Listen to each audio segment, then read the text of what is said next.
अस्सलामुअलैकुम नाजरीन, आज हम आपके लिए सूरह वाक़िया की फ़जीलत लेकर आए हैं। इसके पढ़ने वाले के घर में कभी गरीबी नहीं आती।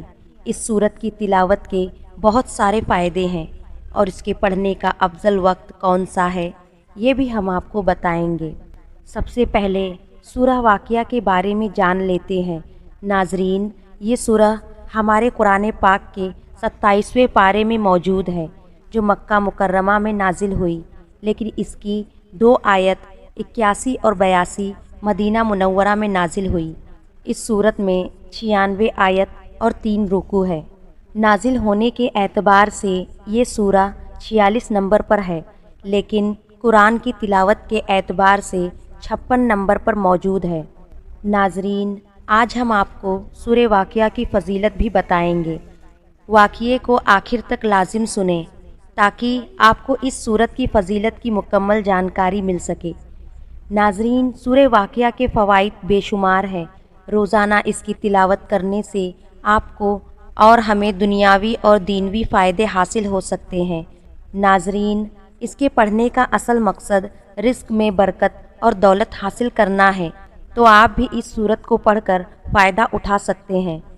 नाजरीन, आज के दौर में कोई भी शख्स ऐसा नहीं है जिसको पैसे की ज़रूरत न हो, और सब यही चाहते हैं कि अल्लाह हमें अमीर कर दे और सदका करने की तौफीक दे और कर्ज से महफूज रखे। नाजरीन, सूरह वाक़िया का वजीफ़ा पढ़ने पर हर किस्म की माली तरक्की हासिल की जा सकती है, क्योंकि हमारे नबी ने खुद फरमाया है कि जिस घर में ये सूरत पढ़ी जाए उस घर में कभी फाका नहीं आएगा, यानी उस घर में अल्लाह की दौलत बरसने लगती है और गरीबी ख़त्म हो जाती है। इसके पढ़ने की फ़जीलत इतनी बड़ी है कि अगर कोई शख्स अपने कारोबार को लेकर परेशान है या नौकरी नहीं लग रही या काम नहीं मिल रहा, यानी हर तरीके की माली परेशानी को दूर करके उसे गनी मालदार करती है। लेकिन सबसे अहम इसके पढ़ने का मामूल और अल्लाह पर यकीन और नमाज का एहतमाम है, तभी आप इस सूरत से फ़ायदा हासिल कर सकते हैं। नाजरीन, वैसे तो आप सूरह वाक़िया फ़जर में भी पढ़ सकते हैं, लेकिन कुछ फ़ुक़हा ने मगरिब के बाद इसके पढ़ने का अफजल वक्त माना है, यानी मगरिब की नमाज के फ़ौरन बाद इस सूरत को पढ़ना चाहिए। अगर किसी वजह से आपको मगरिब में वक्त न मिले तो आप ईशा में भी सूरह वाक़िया पढ़ सकते हैं। सवाब इतना ही मिलेगा और आपके घरों में बरकत और रिज़्क़ की दौलत बरसने लगेगी। जब आप इस सूरत को पढ़ना शुरू करें तो बिला नागा पढ़े, यानी एक दिन भी इसे पढ़े बगैर न गुज़रे। अब हम आपको कुछ फ़जीलत हदीस की रोशनी में बता रहे हैं। इब्ने मसूद रज़ियल्लाहु ताला अन्हु ने हुज़ूर सल्लल्लाहु अलैहि वसल्लम का ये इरशाद नकल किया है कि जो शख्स हर रात को सूरह वाक़िया पढ़े उसको कभी फाका नहीं होगा। और इब्ने मसूद रज़ियल्लाहु ताला अन्हु अपनी बेटियों को हुक्म फरमाया करते थे कि हर शब में इस सूरत को पढ़े। एक रिवायत में आया है कि जो शख्स सूरह वाक़िया पढ़ता है वो जन्नतुल फिरदौस के रहने वालों में पुकारा जाता है।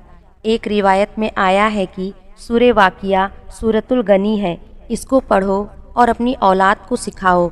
इस सूरत को सूरतुल गनी इसलिए भी कहा जाता है क्योंकि ये सूरत पढ़ने वालों को अमीर कर देती है। नबी पाक सल्लल्लाहु अलैहि वसल्लम ने इरशाद फरमाया कि सूरह वाक़िया दौलत की सूरत है, इसकी तिलावत किया करो और अपने बच्चों को भी पढ़ाया करो। एक रिवायत में है कि इसको अपनी बीवियों को सिखाओ, और हज़रत आयशा रज़ियल्लाहु ताला अन्हा से भी इसके पढ़ने की ताकीद मनकूल है। ये तमाम अहादीस फ़ज़ाइल कुरान से ली गई है। हज़रत अब्दुल्ला बिन मसूद रज़ियल्लाहु ताला अन्हु ये एक सहाबी रसूल है। एक मरतबा बीमार हो गए तो हज़रत उस्मान गनी रज़ियल्लाहु ताला अन्हु उनकी इयादत के लिए उनके पास तशरीफ़ ले गए। उन्होंने बीमार सहाबी के हाल चाल पूछे और फिर कहने लगे कि अगर आप इजाज़त दे तो आपके लिए सरकारी खजाने से कुछ रुपए वगैरह भिजवा दूँ ताकि आप अपनी ज़रूरत में इस्तेमाल कर ले। हज़रत अब्दुल्ला बिन मसूद रज़ियल्लाहु ताला अन्हु ने इरशाद फरमाया, नहीं, मुझे इसकी कोई ज़रूरत नहीं है। तो हज़रत उस्मान गनी रज़ियल्लाहु ताला अन्हु कहने लगे, अगर आपको इसकी ज़रूरत नहीं है तो वो माल आपकी औलाद के काम आ जाएगा। क्योंकि हज़रत अब्दुल्ला की 11 बेटियां थीं। तो हज़रत अब्दुल्ला बिन मसूद रज़ी अल्लाह ताला अन्हु ने जवाब दिया कि मेरी 11 बेटियां हैं और मैंने अपनी बेटियों को सूरह वाक़िया पढ़ने की नसीहत कर दी है, क्योंकि मैंने हुज़ूर रसूल करीम सल्लल्लाहु अलैहि वसल्लम को फरमाते हुए सुना है कि जो शख्स रात को सूरह वाक़िया पढ़ेगा तो उसके घर में कभी फाका नहीं आएगा। मेरी तमाम लड़कियां सूरह वाक़िया पढ़ती है, इसलिए मुझे किसी के माल और आपके सरकारी खजाने की ज़रूरत ही नहीं पड़ेगी। नाज़रीन, आज आपने सूरह वाक़िया की फ़जीलत को जाना है। आप इस सूरत को पढ़कर दुनिया की दौलत से माला माल हो सकते हैं और साथ ही अपनी आखिरत के लिए भी ज़ख़ीरा बना सकते हैं। अगर आपको हमारी वीडियो अच्छी लगी हो तो इसे अपने दोस्तों के साथ भी शेयर करें, ताकि दूसरों को भी इसके पढ़ने की फ़जीलत मालूम हो सके। और अपनी राय नीचे कमेंट में ज़रूर लिखें। और इसी तरह के इस्लामी मालूमात हासिल करने के लिए हमारे चैनल को सब्सक्राइब ज़रूर करें।